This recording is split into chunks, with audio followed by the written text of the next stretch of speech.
Alright, got Homelite XL-12.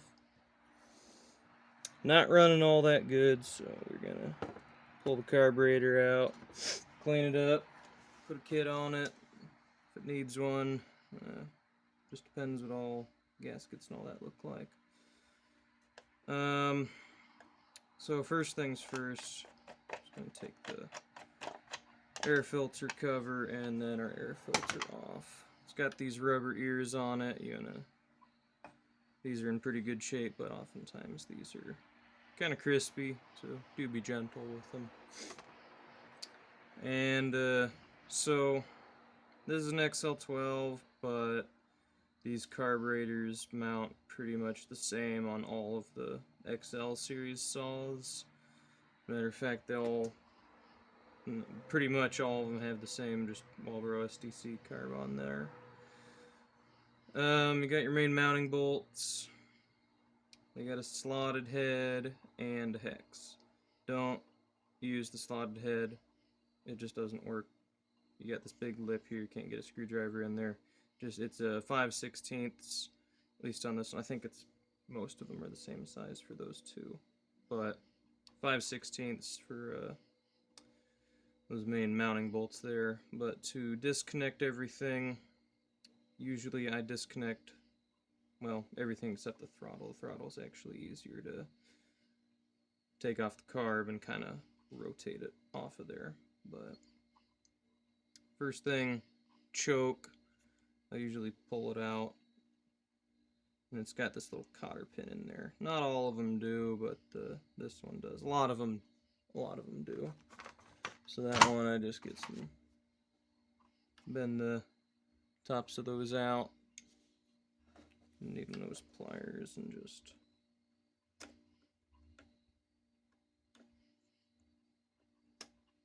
come on. There we go. And I'm gonna hang on to that. It's reusable. But after that, you should be able to just pop your little choke handle off of there, get it rotated out of the way, and that's that. So for the fuel line,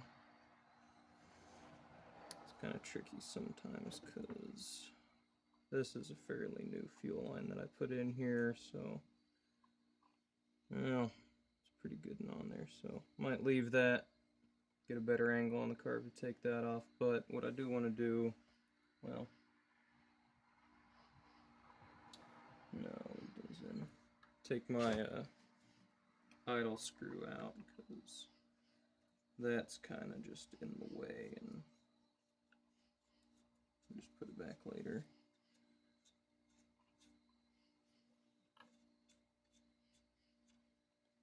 So that one, set that aside, and see, throttle's on there. So we got our throttle and fuel line still connected. So we'll leave those as is for now. Take our 5/16 wrench here and get our main bolts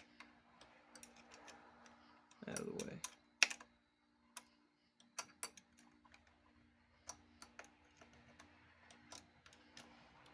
Now your air filter holder thing here is connected to these two bolts, so it'll come off once you get the bolts out. It will just hang loose because you can't get these bolts all the way out, but you can kind of get it out of the way.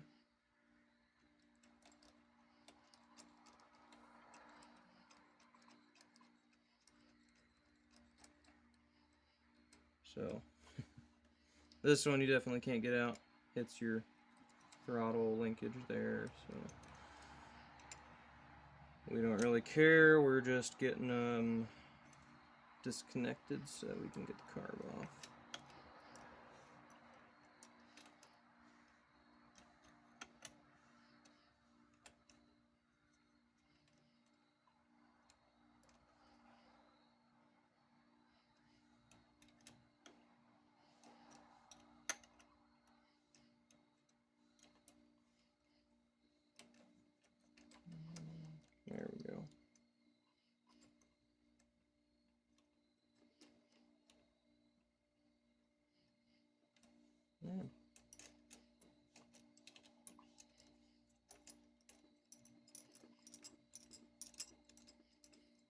can already see our carb is definitely not attached anymore. So first thing, you gotta try and get this fuel line off. You can pull yourself a little bit of slack through from out of the fuel tank. Give you a little bit more space to work with on here. And there we go. Fuel line's off. Kind of get that back out of the way. And then our throttle linkage here, you want to pull it straight out and it should come right off. Just straight opposite where the throttle linkage is pointing. But yeah, got our carb off. Take your mounting bolts out. You got your little holder for the air filter. And yeah, it's about all there is to getting it off. Alright, so got a carb. Probably going to go ahead and just take it apart, drop in the sonic cleaner, so not going to be hosing it down with carb cleaner this time anyway. But yeah, take it apart. First thing I usually do is just pull out my mixture screws here. Just stick out and they're in the way, so I'm going to get those out of here. So, easy way to tell these apart. They're real easy on the SDC because the high mixture is quite a bit longer than the low mixture. But, just to help even further, they're different sizes. So, low mixture is this real fine pointed guy here. Got a bit of a shoulder on the end, and it's shorter. The long one with the more, well, blunt kind of just point, that's going to be your high mixture for the high speed circuit on there. So, got those. Set them aside. Don't lose the springs. Just kind of trying to keep everything together is half the battle, so don't lose any parts and all that. Oops. So, definitely a very professional camera stand I have here that's working really well. Okay. Yeah, we can still see it. Cool.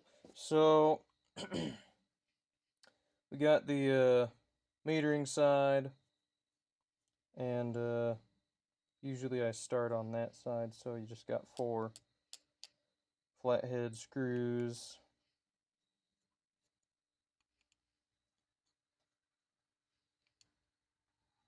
Just break them loose with a screwdriver and then go the rest of the way by hand.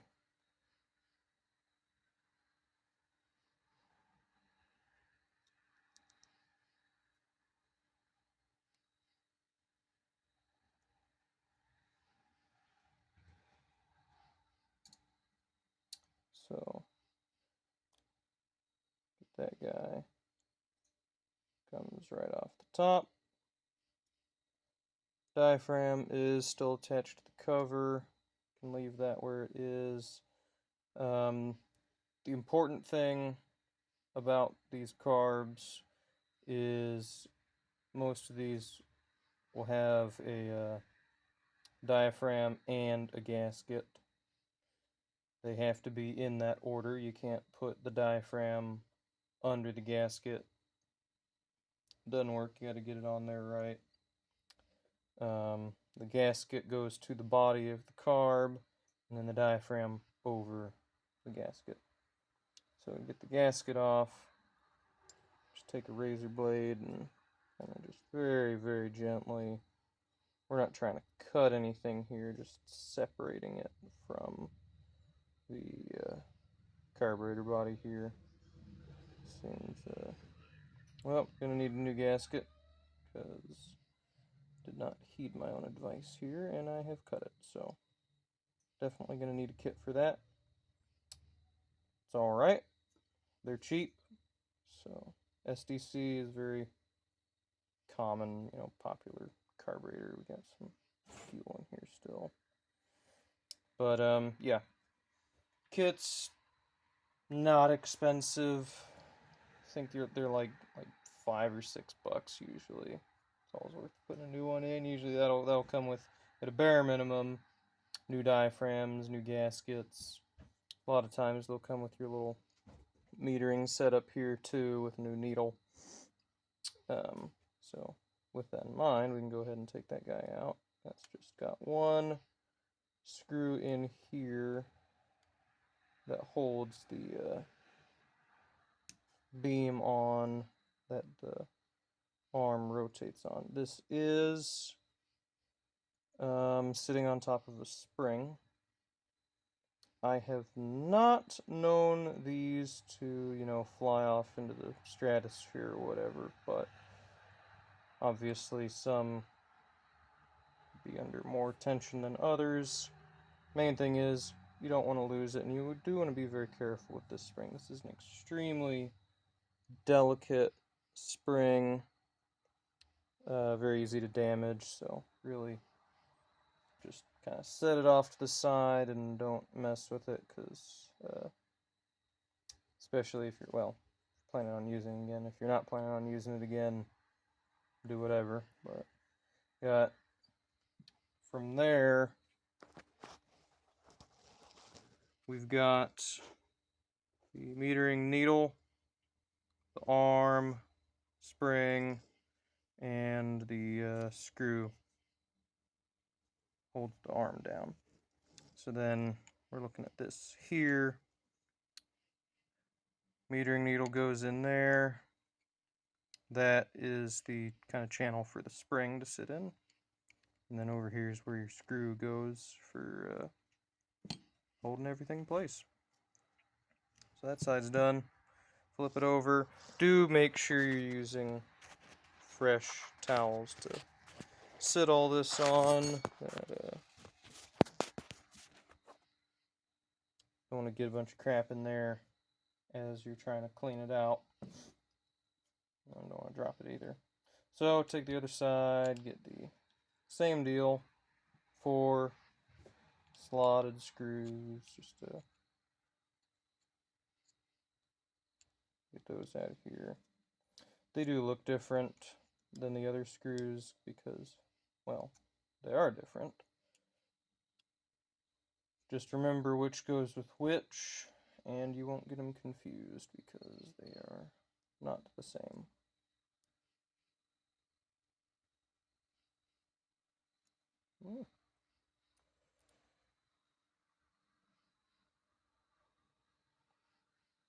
Or screws out of there.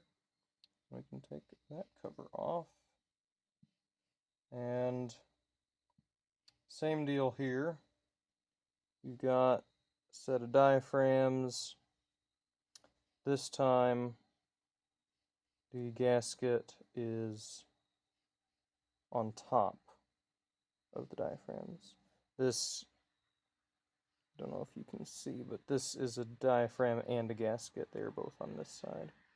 So this side, diaphragms to the carb body, gasket on top of the diaphragms. Metering side,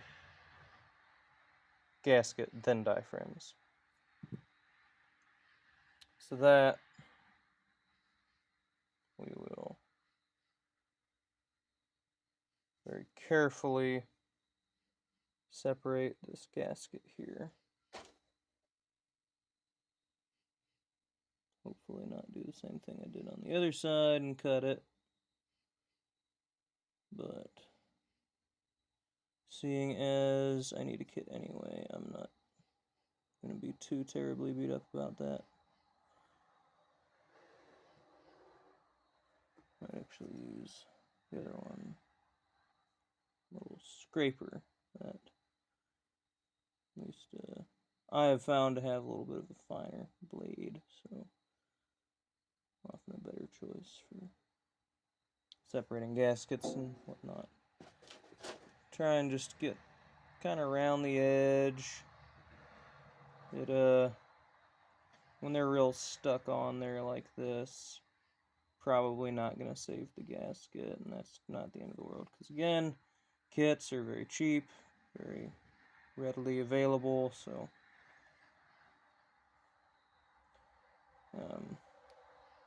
if in question, put a new kit on it.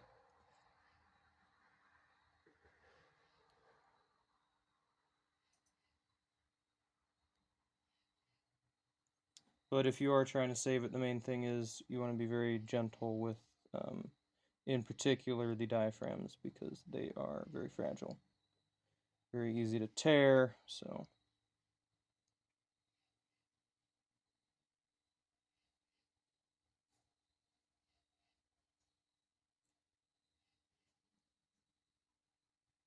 Yeah, this is pretty awful job I'm doing right here. But whatever. Putting a new kit on it, so.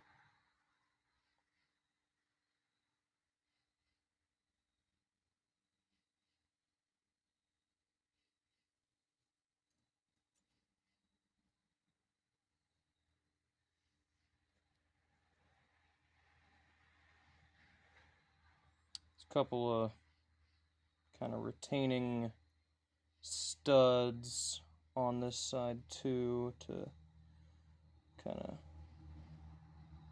at least a hole in the gasket for them. But got our lid here. That's that. And then our actual little connector here that just pops right off. So this is pretty much disassembled, at least as far as I usually go with them. You got these two Dutch plugs in here. You can pull those out.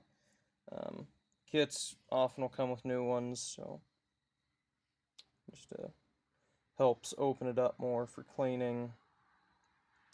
And the way you do those is you drill a hole in them, get like a wood screw or something, just pry it out. You do want to be careful drilling them because the plugs are usually like steel or something. I don't know. Well,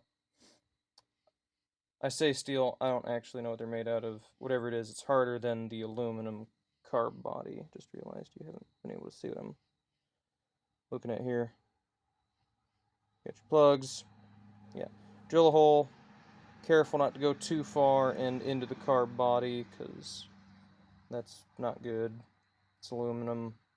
It'll scratch up pretty easy, so just be careful there. And then I guess I'll save it for another video on actually rebuilding it, but that's pretty much the disassembly for your Walbro SDC carb off of just really any Homelite XL series saw. But yeah, it's about all there is to it. This one's not real dirty, so probably won't take much cleaning. Usually I'll just blow them full of carb cleaner, and that's that. You got your screen there too, that's the fuel screen. That'll come out too. Usually your carb kits will come with a new one. These get dirty, so this one's pretty dirty. Increased resistance, not gonna have as good a fuel flow, so if your carb kit comes with one, which it should, I'm gonna make sure to put it in because the old one's probably not good anymore. But yeah, that's about all there is to it.